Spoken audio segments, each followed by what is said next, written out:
पूछेगा वो कौन है, तो क्या कहेंगे आप? कहना मेरा प्रभु यीशु मसीह तेरी सारी मुश्किलों को हल कर सकता है। मेरा प्रभु यीशु मसीह तेरी सारी मुश्किलों का हल। मालूम प्रॉब्लम किस बात की है, मुश्किल किस बात की है? मुश्किल कब आती है, क्यों आती है? जब पाप आता है। बोलो जब क्या आता है? पाप आता है। लेकिन बाइबल के अंदर जितने नबी हुए, जितने हीरो हुए, जितने बड़े बड़े लीडर्स हुए बाइबल के अंदर, वो पवित्र लोगों ने कोई पाप नहीं किया, कोई पाप नहीं किया, कोई गुनाह नहीं किया। अच्छा चांस था किसके पास? यूसुफ के पास, पाप करने के लिए। किया उसने? क्यों नहीं किया? उसे मालूम था अगर मैंने पाप कर लिया वो रूह मुझसे हट, बोलो वो रूह मुझसे हट।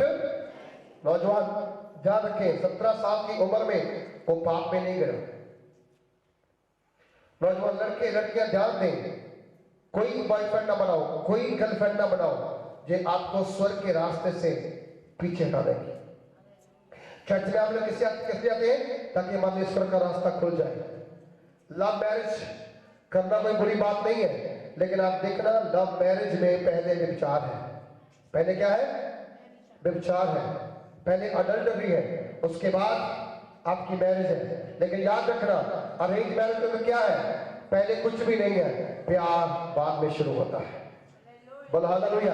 और उसमें पूरा ऑर्डर है, पूरा आदर है, पूरा सत्कार है, आपका भी है, आपकी फैमिली का भी है। इसीलिए बच्चों ध्यान देना, ये गुनाह में मत पड़ना, ये पाप में मत गिरना।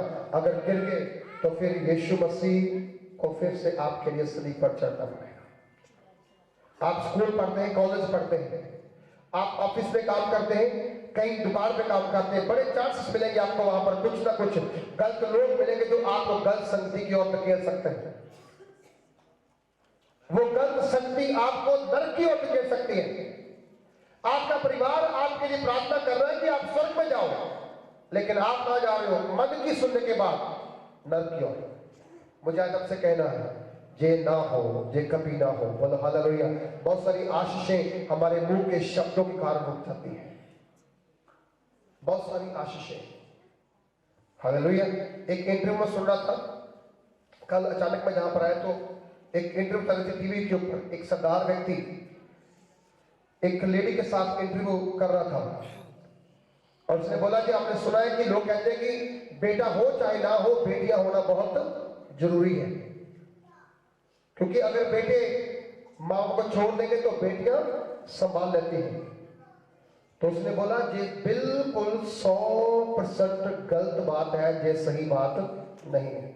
अगर बेटियां सचमुच माता पिता को संभालती होती तो जब वो ससुराल में जाती है वहां पर क्यों नहीं अपने माता पिता को संभाल सकती? वो भी तो उनके माता पिता बन जाते, वो उनको तो पालन पोषण नहीं कर सकती, उनको रोटी बना के दे सकती, उनके कपड़े वॉश करना उसके लिए मुश्किल है। और हम कहते हैं कि बेटियां संभालेंगी। बोलो कोई बेटी नहीं संभालेगी, आखिरकार बेटा ही काम आएगा जिससे माँ वापस आएगा। बोलो हालेलुया। सुनो मेरी बात ध्यान से, हमें कई बार बहुत सारे बच्चे, सारे नहीं बहुत सारे बच्चे अपने घर की छोटी छोटी बातें पीछे अपने मायके को करते रहते हैं। फिर क्या होता है बाप? क्लेश, झगड़ा, आपसी मिसअंडरस्टैंडिंग, प्रॉब्लम बढ़ जाती है, फिर प्यार खत्म, फिर वो प्यार जो है दीवारें बन करके अलग होने का एक साधन बन जाता है। सुनो वही टाइम होता है जहां परमेश्वर ने आपको बरकत देनी होती है, वही टाइम होता है जहां पर आपकी जुबान स्लिप कर जाती है और आई हुई बरकत भी स्लिप हो जाती है। कभी भी आप जहां से खाते हैं उनका गुणगान करना छोड़ करके बुराई मत करें। समझा रही? कितनों को समझा रही है? हमारे पंजाबी में कहावत है ना कि जिहदा लूण खाओ वो कदे हराम ना खाओ, जिहदा लूण खाओ कदे हराम। आप जिस घर में आए हैं अब वो आपका घर है। आप जिस घर में रह रहे हैं अब वहां की गरीबी भी तेरी है और अमीरी भी तेरी है कि नहीं? चंगा टाइम भी तेरा और वहां टाइम भी तेरा है। तेरे माँ बाप जैसे वहां तुम्हें डांटते थे वही माँ बाप तुम्हें जहां पर भी डांट सकते हैं। जैसे तुम उनकी सहन करते थे जहां भी सहन करके देखना, तेरे लिए बहुत बड़ी आशीषें ही आशीषें होंगी। बोला हालेलुया। बाइबल के अंदर रेबेका का नाम आया। कौन थी रेबेका? वो जिसने इसहाक को देखा नहीं, वो जिसने सारा को देखा नहीं, वो जिसने अब्राहम को देखा नहीं। और किसके साथ वो अब्राहम घर में आई? उसके नौकर के साथ।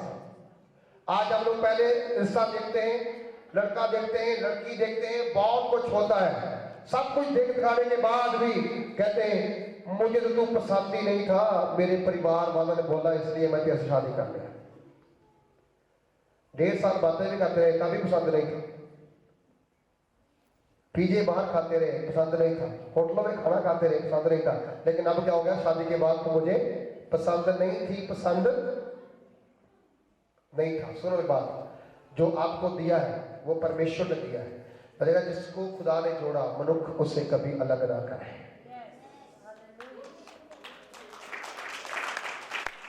हालेलुया। कभी भी अपनी स्त्री पर हाथ मत उठाए, कभी भी अपने पति पर हाथ मत उठाए। याद रखें, बाइबल कहती है पत्नी का शरीर पति के लिए क्या है? कोमल है। और पति तुम्हारा सिर है।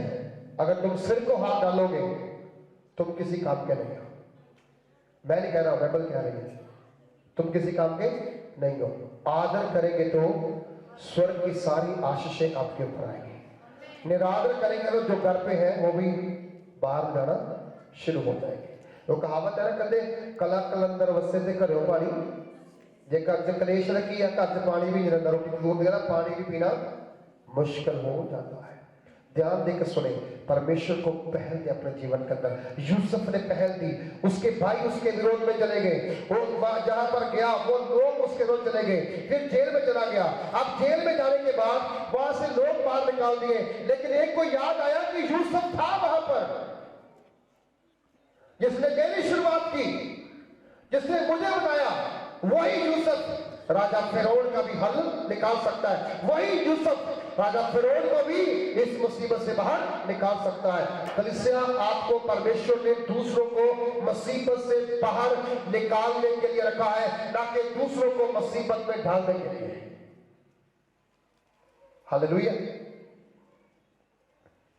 आपको परमेश्वर कहा कि आप दूसरों के लिए प्रार्थना करें, दूसरों को टेस्टमनी दें, दूसरों को अपनी गवाही शेयर करें, दूसरों के साथ बातचीत करें। कैसे?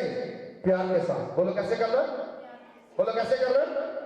बोलो कैसे करना जी? हालेलुया। अगर कोई आपका विश्वासी कमजोर पड़ गया, आप ही के नगर में, आपकी गली में, आपके मोहल्ले में, आप उसको बोलना क्यों कमजोर हो, उसके लिए प्रार्थना करना, उसको समझा करके वापस खुदा के घर में लेकर आना। जो घर में रह गया उसको चर्च में जाने का काम पास्टर का नहीं है, विश्वासी का काम है, क्योंकि वो तुम्हारा पड़ोसी है। और अगर तुम्हारा पड़ोसी दुखी है तो तुम्हारे सुख का भी कोई फायदा नहीं है। वो मुझे कहता है कि तुम अपने पड़ोसी को क्या कर? अपने समान। बोलो क्या कर? अपने समान प्यार कर। बोलो हालेलुया।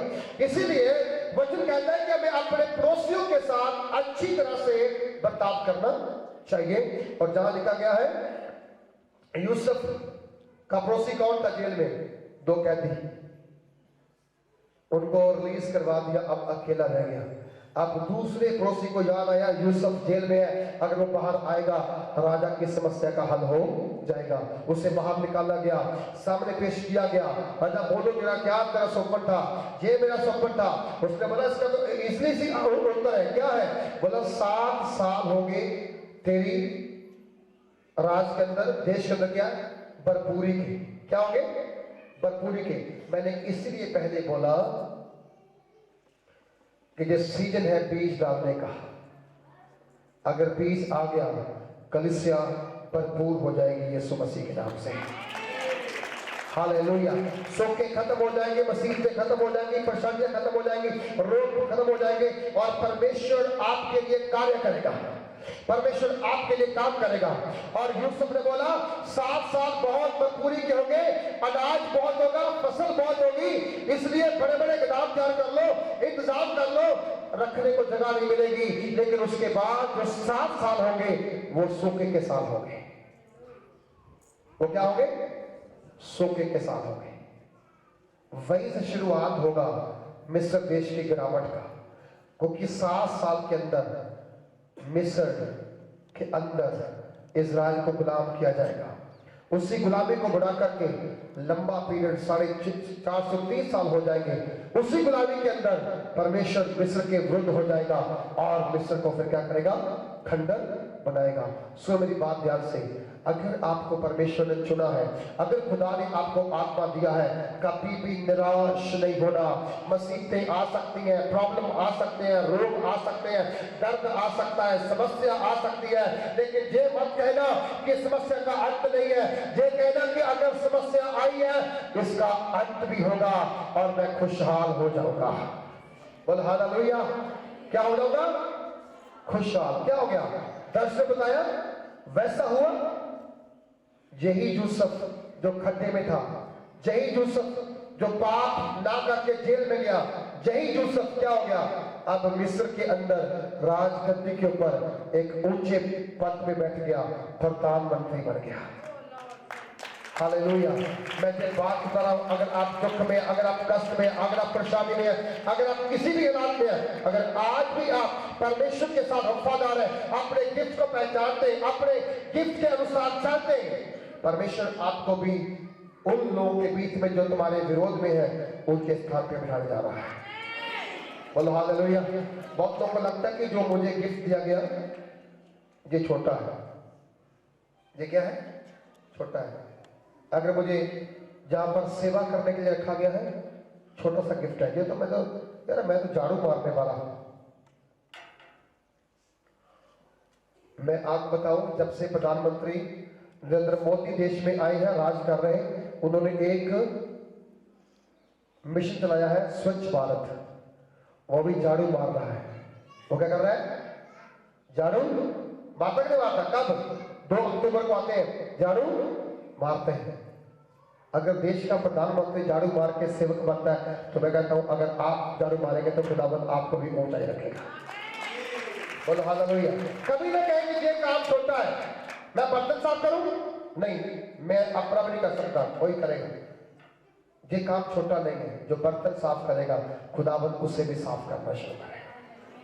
बोलो हालेलुया। जो डोरे संभालता है खुदा उसे भी संभालेगा। जो वॉशरूम साफ करता है खुदा उसे भी साफ करेगा। हर एक सेवा, कोई भी सेवा जो आप करते हैं छोटी नहीं है, बहुत बड़ी सेवा है। अगर आप वर्शिप करते हैं और आपको लगता है कि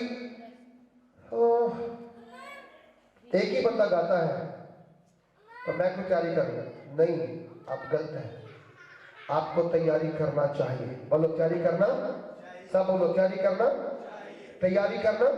आपको संडे में आने से पहले अपने लिए गीत तैयार करके आना चाहिए। क्या पता खुदा कब बोले आओ आगे गीत गाओ, क्या करोगे आप? सॉरी पास्टर जी आज मैं तैयारी नहीं की थी। फिर आप वर्शिपर किसके हो? आप कौन से फौजी हो? आपकी गन में तो गोल गई नहीं है, बुल से नहीं है। सुनो मेरी बात ध्यान से, हमेशा अपने आप को हथियारों से भरे रखो। कौन से हथियार? तलवार, बरसत, एडम, कौन से? हालेलुया। परमेश्वर की ये धोधारी तलवार हमेशा आपके साथ लटकी रहनी चाहिए। यही आत्मा के फल है, यही आत्मा है, यही वचन की ताकत है। जिसके पास ये ताकत है वो कभी भी बंदा शर्मिंदा नहीं हो सकता, वो कभी बंदा लज्जित नहीं हो सकता। मालूम क्यों? क्योंकि बाइबल में लिखा गया है जिसके पास परमेश्वर की धोधारी तलवार है वो शैतान उसके सामने खड़ नहीं सकता है, क्योंकि वो उसके पास खड़ने के लिए कोई और कारण बचा नहीं है। इसलिए यूसुफ क्या बन गया? प्रधानमंत्री। ये सीजन है, आपको परमेश्वर बनाना चाहता है। नौजवान लड़कों को कुछ बना जाता है, लड़कियों को कुछ बना जाता है। अपने आप को तैयार कर लो, अपने आप को प्रिपेयर कर लो, अपने आप को खड़ा कर लो। आप देखें जब खुदावंद कुछ आपको ऊंचा उठाएगा, खड़ा करेगा, मैं आपसे कह रहा हूं आप डरेंगे नहीं, दूसरे आपके साथ खड़े होंगे और कहेंगे हमें बताओ हम कैसे बचना है। मेरा परमेश्वर बचाने वाला है, संवारने वाला है, ऊंचा उठाने वाला है। अपनी स्थितियों में, अपनी परिस्थितियों में, अपनी कठिनाइयों में, अपनी समस्याओं में हार नहीं मानना। बोलो हार, सब बोलो हार। यूसुफ ने हार नहीं माना, दाऊद ने हार नहीं माना। दाऊद भी अपने बाप का प्यारा पुत्र था, लेकिन उसे काम अच्छा दिया नहीं गया था। मैं आज आपसे कहता हूं, हो सकता कोई आपको ठुकराता है, कोई आपको इग्नोर करता है, कोई इग्नोर करे ना करे, खुदावंद आपको बहुत प्यार करता है। उसने आपके ऊपर अपनी दृष्टि लगाई है, उसने आपके ऊपर अपनी नजर लगाई है, उसने आपके ऊपर अपना मन लगाया है। और अगर उसका मन आप पे लगा हुआ है तो मैं आपसे कहता हूं, आप और आपका परिवार नीचे नहीं रहोगे, प्रभु आपको भी बुलंदियों में लेके जाएंगे। अपनी मुसीबतों में, परेशानियों में, कठिनाइयों में खुदा के साथ वफादार बने रहो, परमेश्वर आपको ब्लेस करेगा। खुदावंद का नाम ऊंचा हो।